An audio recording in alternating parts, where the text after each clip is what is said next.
Okay, it's Wednesday evening. I've just gotten home from work a few minutes ago. I'm feeling like I've been beaten with a shoe, tennis shoe or sneaker. I don't know if people actually play tennis in tennis shoes anymore, and I don't know if people sneak in sneakers. A running shoe. I feel like one of those rubber-soled things, not like a chuck. If I'd been beaten with a chuck, I think I'd have more surface bruising, but less deep down hematomas. However, I feel like I've been beaten by maybe one of the new basketball shoes, the court shoes that have the injections of foam and the air pads in them. I get the feeling that if you get hit with one of those, it makes a deep bruise, something that goes all the way to the bone. So yeah, I feel like I've been beaten with one of those. I have to dig out some props again because, well, gosh, I'm doing the prop thing. Your video showing me your teapot made me realize that there was more to my coffee cups, and that they might seem a bit more interesting to you if you realize that they were actually teacups. So this is one of the teacups, and it comes with a little wooden pad. It has this lid over the top that can keep the heat in, or you can put a little, I put cookies in them, but probably not for cookies. But this is where you would put you'd put your tea into the hot water and let it steep there, and take it out, let it drain, set it over here to drain. I guess you could cover that up if you wanted, or cover this up, or sort of go back and forth, or do whatever type of thing there you wanted to do. But somewhat interesting, somewhat perhaps not so interesting. And I did not start the timer on this, so I'm going to say 8 minutes. And we'll start that. Okay, so looking at things that I need to talk to you about, or things that I wanted to talk to you about. First of all, I loved hearing your voice. It was wonderful to hear your voice. I've often thought about what it would sound like, and now I know what it sounds like. So thank you very much for recording that for me. I'm constantly in awe of how cool I think you are, and how happy it makes me to hear from you, hear anything about your day, see anything that you care to do.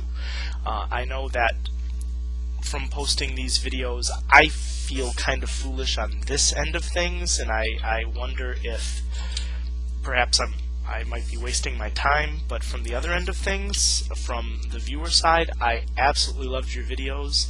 And so you never need to wonder if I'm enjoying those, because I absolutely am. I liked everything you showed me. Okay, so I have a list of things that I was supposed to talk to you about. One of them was Do-yeon crying on her cell phone. Do-yeon is one of my 4th grade elementary school students, and she is kind of a tough girl. She sort of not exactly bullies, but she's a bigger girl than most of the other students in the class, and because she's bigger, she gets picked on a little bit because she's bigger, because in Korean culture, women are supposed to be small and dainty. So she is sometimes cranky, and sometimes sometimes difficult to deal with, but very sweetheart, very sweet girl. Well, she came up to me yesterday before class, and she was crying because it was her turn to do show and tell, and she had left her mother's cell phone at home, and so she didn't have the cell phone to do the show and tell, and she was just absolutely devastated that it was her turn to do show and tell. She was scheduled to do show and tell, and she forgot the thing she was supposed to bring in. It's just, I just find it very endearing and very sweet, and just so earnest how these kids want to do their absolute best for you, and they try so hard, and when they can't do what they think they can do, they get frustrated. And I do what I can to relax them and tell them that it's okay, and that you'll have another chance, you just try again, everybody makes mistakes. And so I got her calmed down, I got her smiling again, and she's going to be doing her show and tell tomorrow. But of course I do not like to see my students crying, but that earnestness and that, I don't know, that sweetness, I think it's very sweet, it's very touching. So that was Do-yeon crying about her cell phone. I went to the doctor today and it was the most expensive trip to the doctor I've had in quite a while. It cost me 5,700 won, which is about $4.85.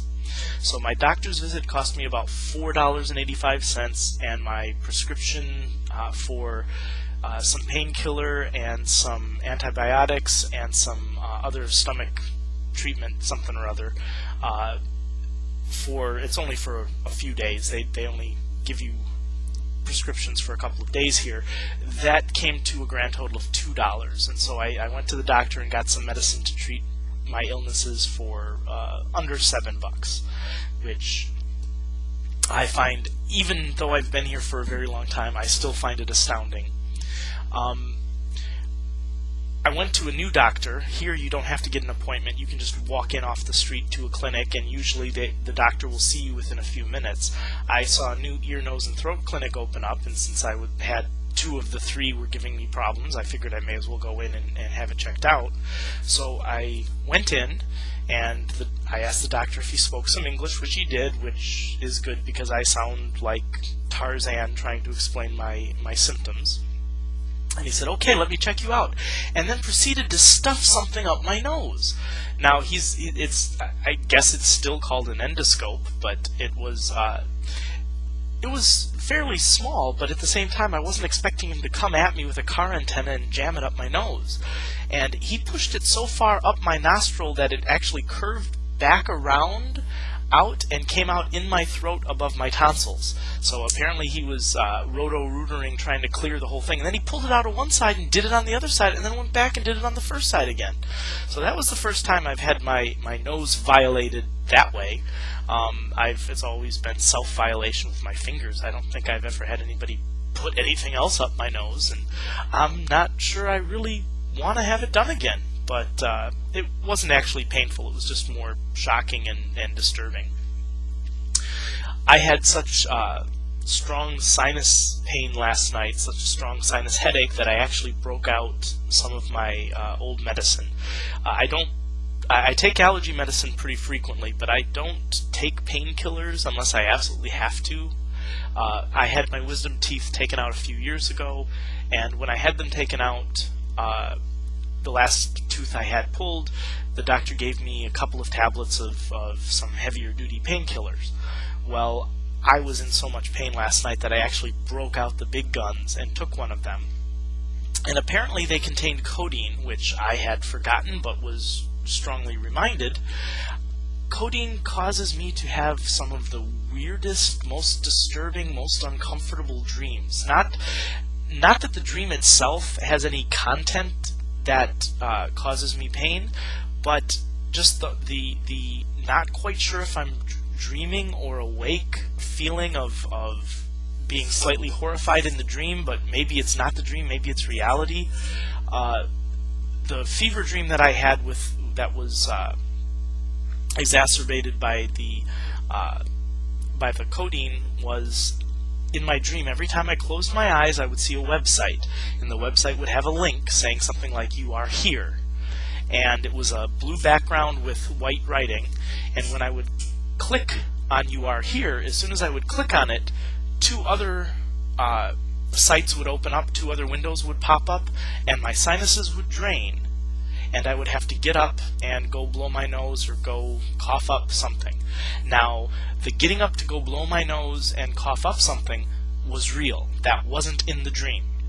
And so I kept doing this where I'd lay down and then I'd see this screen and I'd click and it would pop up 2 other screens, and then I would be gagging on the nastiness of my cold, and I would have to get up and go clear my head, and then I'd lay back down, and then I would see those 2 sites, and I'd click on one of those. It was just very odd fever dreams. Let's see. Garlic. I love garlic as well. I don't have any right now to show you, but you can buy garlic by the pound, by the kilogram, already peeled.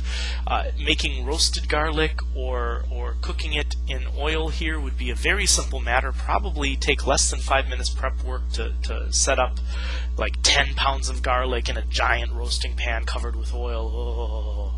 So yeah, I'm trying to make Korea seem at least somewhat interesting to you. It looks like my time is almost up for this video. I'm feeling much better now that I'm talking to you. I love you, Cheyenne, and I'll post this in a minute.